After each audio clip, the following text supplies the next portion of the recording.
This video is kindly sponsored by Squarespace. For any aspiring content creators or business owners, Squarespace is the perfect platform to get you up and running with your own website. No coding skills needed, instead select from dozens of pre-built templates which you can customize as much or as little as you want using simple, easy-to-use drag-and-drop tools. I'm currently using Squarespace to design and build a website for Galaxy Class Pictures, my new production company.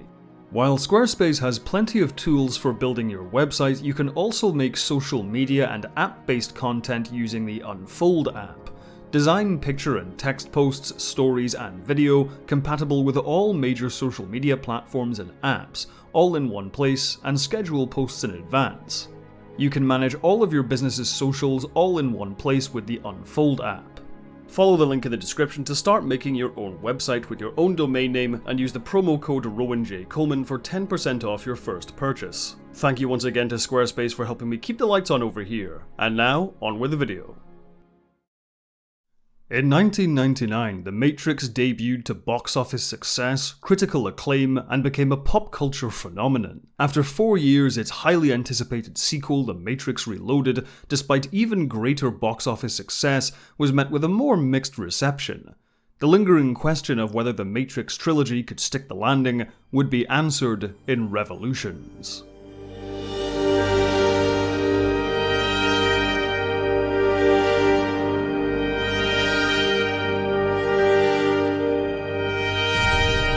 The second and third Matrix films were shot back-to-back, coinciding with the development of the video game Enter the Matrix and the animated anthology The Animatrix. All major cast members from the first and second Matrix movies returned for Revolutions. This was with the exception of Gloria Foster as the Oracle, who sadly passed away after completing her scenes for Reloaded. Mary Alice took over the role for Revolutions, a change which is acknowledged though not explained in detail in Enter the Matrix.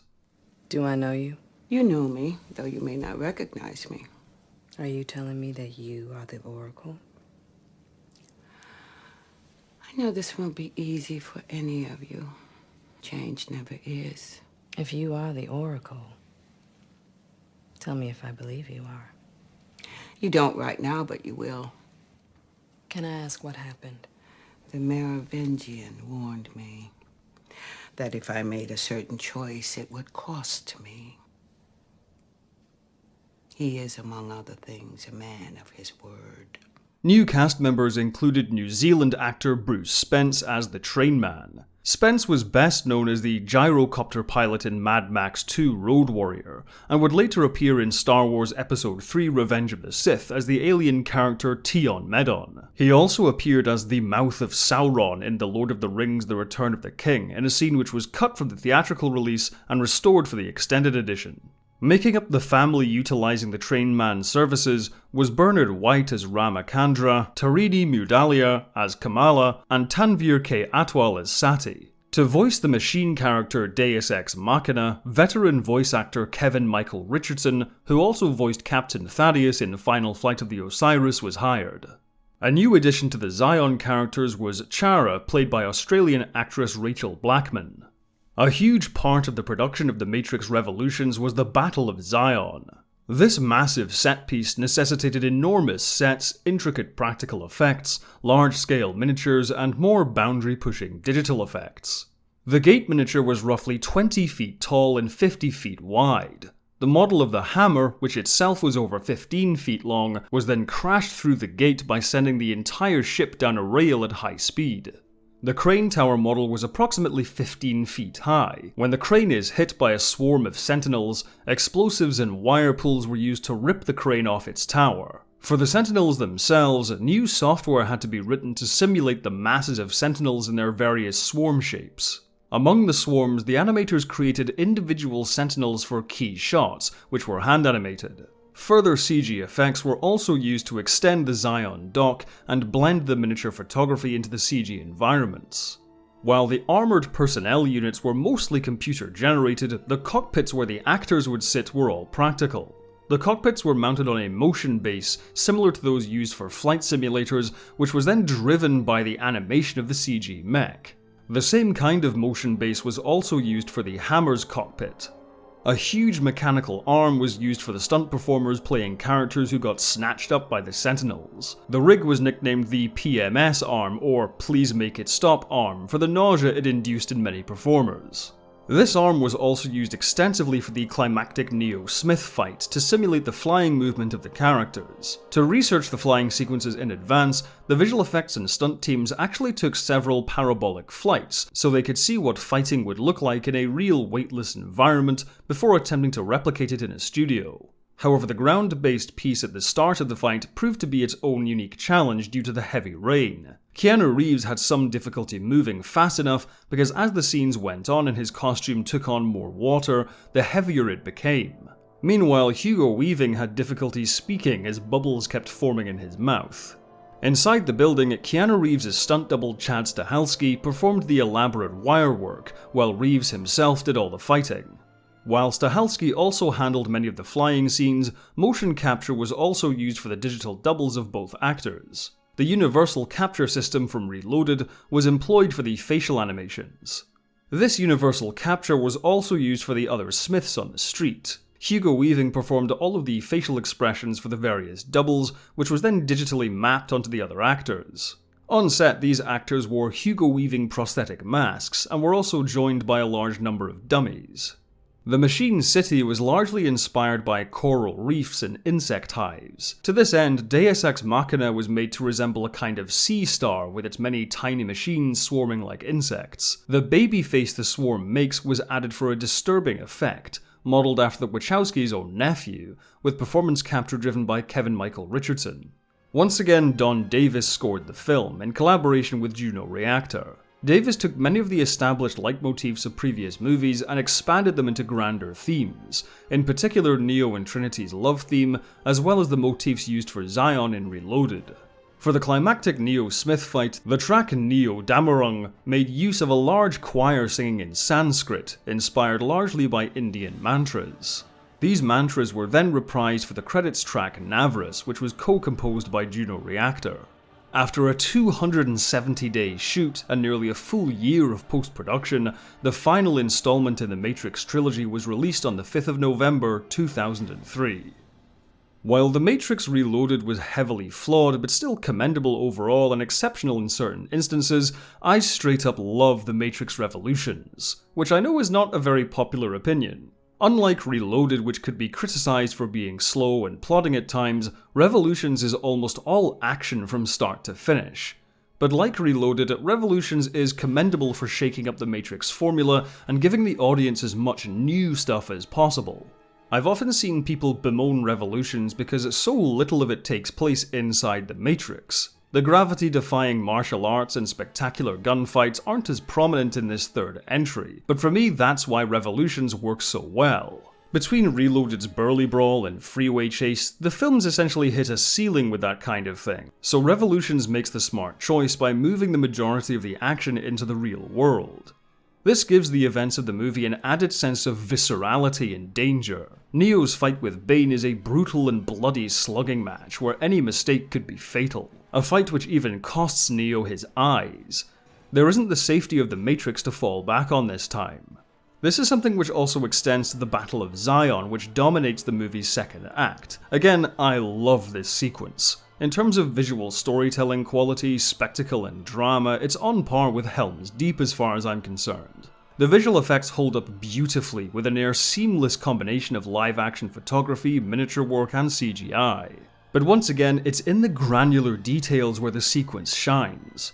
Rather than lasers and death rays, the Zion defenders fight mostly with heavy-duty ballistic weaponry and industrial-looking mech suits. This gives the action a real sense of weight and realism, while the Sentinels are an overwhelmingly terrifying enemy. The fact the Sentinels don't kill with any sci-fi weaponry but instead slice and rip people apart gives the entire battle a horrific quality. As the battle turns against Zion, the entire dock transforms into a pure hellscape, bathed in a fiery glow, filled with great plumes of black smoke, and swarming with hordes of sentinels, the screams of the few remaining soldiers being picked off and torn apart echoing in the background. It's an absolutely incredible set piece.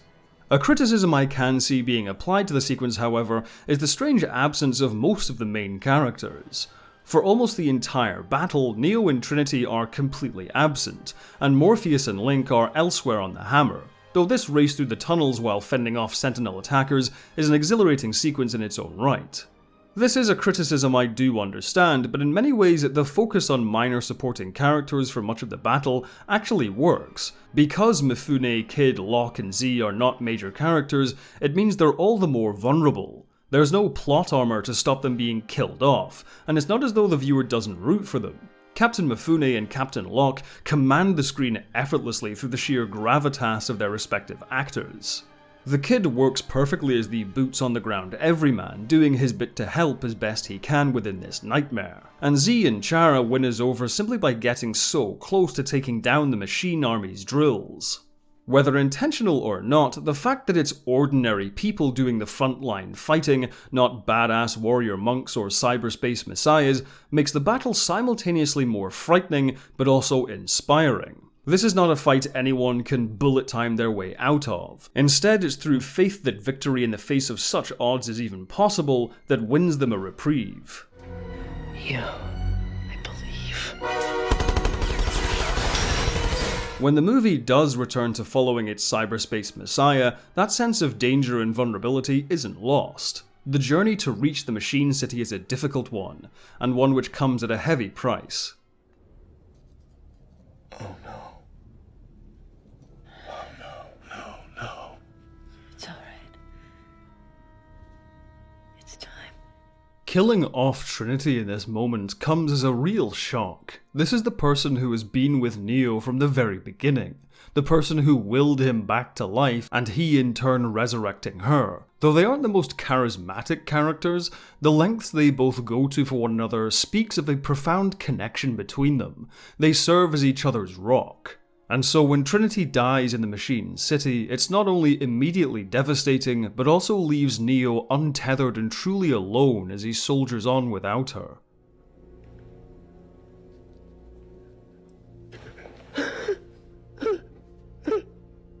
Following all of this grittiness and horror, the return to the Matrix is appropriately surreal and spectacular. This whole end fight is a masterclass of epic filmmaking.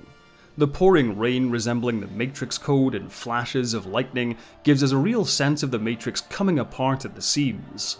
Keanu Reeves and Hugo Weaving are on top form with the fight choreography, the water coming off them making every hit feel extra powerful, but it's the music which makes the sequence truly breathtaking. Don Davis' score for Revolutions is actually my favourite score of the trilogy. The way the long-running motifs have evolved into distinct themes lends so much of the Revolutions score an added dramatic weight without ever losing that signature Matrix flavour. Neo Damarung is comfortably the soundtrack's crowning achievement. Coupled with the breathtaking visuals and story context, we really feel this is the all-or-nothing moment of the story.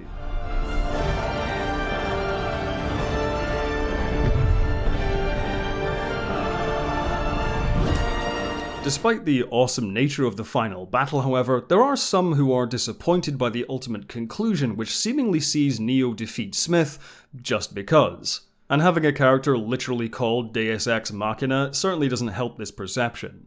While, once again, I find this criticism understandable, I don't agree. What I think throws people is that the mechanics of this conclusion rely on setups which only exist in the previous movie. This is why I usually rewatch the sequels in a single marathon, because in a sense Reloaded and Revolutions are both parts of the same movie. Really, it all comes down to Neo and Smith's relationship to the Source. Smith was meant to go to the Source after his death in the first film for deletion, but as he explained in Reloaded, he refused. Therefore, when Smith assimilates Neo, who is connected to the Source in the real world, it allows the machines to finally delete Smith. It all makes sense based on the established internal mechanics. Trouble is, those mechanics were introduced in a film viewers watched months before Revolutions, and conveyed in long exposition dumps which a lot of viewers lost interest in. So I can understand why some people see Smith's defeat as coming out of nowhere. The same issue is present with the narrative themes. Much of the setup for the conclusion of Neo's arc is woven into Reloaded, but he mostly stands still in Revolutions until the third act. But if you want a detailed breakdown, I'd highly recommend this video by Just Right. Essentially what Neo's triumph over Smith embodies is the ultimate expression of free will. Neo is the person who chooses to help others at any cost, even his own life. And finally knowing that's who he is means that the reign of the machines and Smith coming to an end was always inevitable. This is what makes the end of the war so uplifting, because despite the iron grip the machines had over humanity, despite how outmatched the resistance was at every turn, it's the power of their belief that allows them to finally be free. It's over! The war is over! The war is over!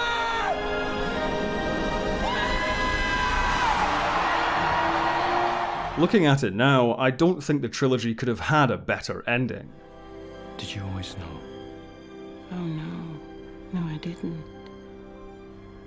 But I believed. I believed.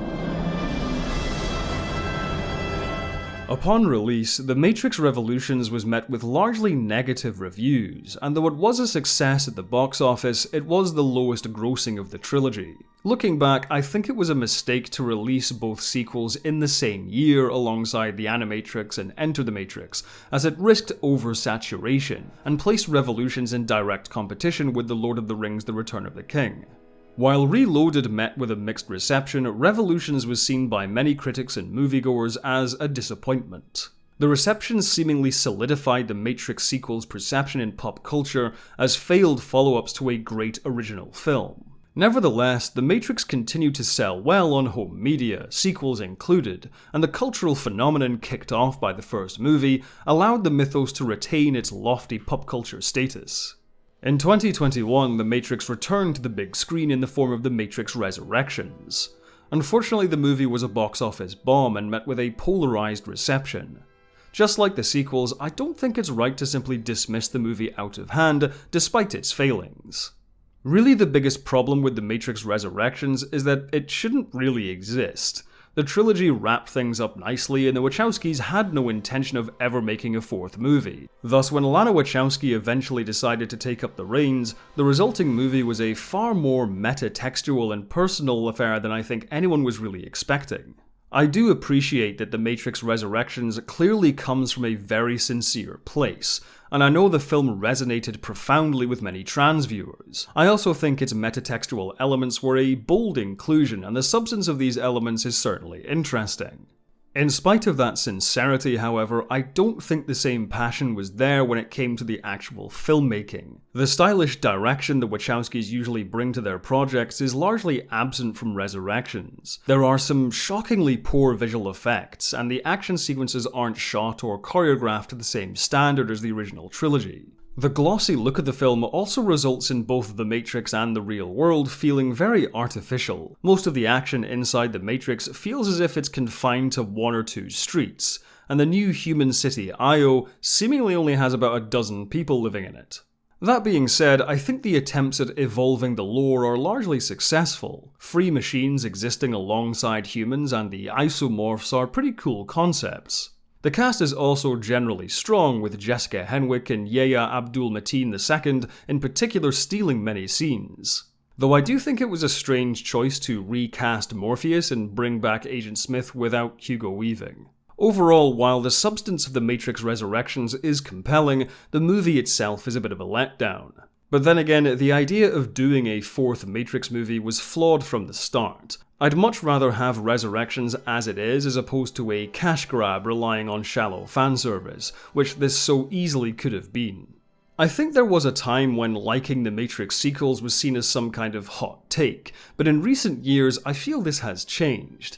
The first Matrix is still easily the best one in my estimation. Where The Matrix is a tightly woven piece of philosophically oriented sci-fi action, Reloaded and Revolutions are definitely flabbier and do stumble in many places. But to reiterate this point once again, to dismiss the Matrix sequels outright is unfair and reductive. There is plenty worth talking about with these movies, whether one likes them or not. The immense undertaking behind these films is something which should be celebrated. The filmmaking craft on display should be revered, and original blockbusters driven by passion should always be craved.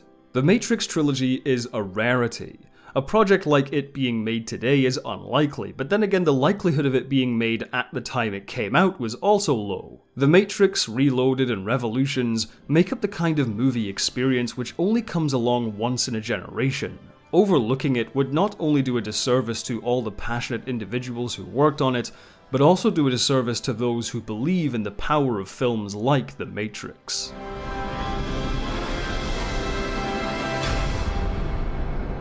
Thank you for watching. If you like my videos, be sure to like, subscribe and share, and make sure to hit the bell icon to stay up to date with all of my new uploads. If you want to help the channel grow, join my Patreon or YouTube members using the links down below. There you can see videos early as well as some exclusive content. Speaking of which, I'd like to quickly thank all of my patrons and members who are now appearing on screen. Have a good one, and as always, live long and prosper.